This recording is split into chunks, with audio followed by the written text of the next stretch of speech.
Isang grupo ang nagbabalak daw na magsampa ng impeachment complaint laban kay Pangulong Bongbong Marcos ayon kay Congressman Edgar Erice. Kung ano ang basehan niyan at ang sagot ng palasyo, alamin sa pagtutok ni Tina Panganiban Perez.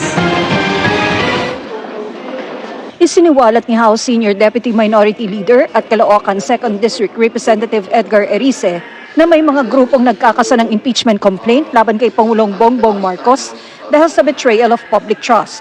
May groups na tumawag sa akin, pinapakiusapan ako kung daw ako mag-endorse ng impeachment against President BBM. Sabi ko, hindi ako po pwede dahil sa under the new rules ng Supreme Court, dadaan yan sa Committee on Justice. These are pro Vice President groups. Bukod kay Erice, may iba pang kongresistang naniniwalang may basehang ipa-impeach ang Pangulo. 1.45 trillion in insertions, diversions, amendments, napunta sa mga anomalous projects, hindi kumibo yung kabinete niya. Sabi ko nga, kung 2023 lang, baka napalusutan siya. Pero 2024, 2025, pinirmahan niya, sabi niya, nireview niya.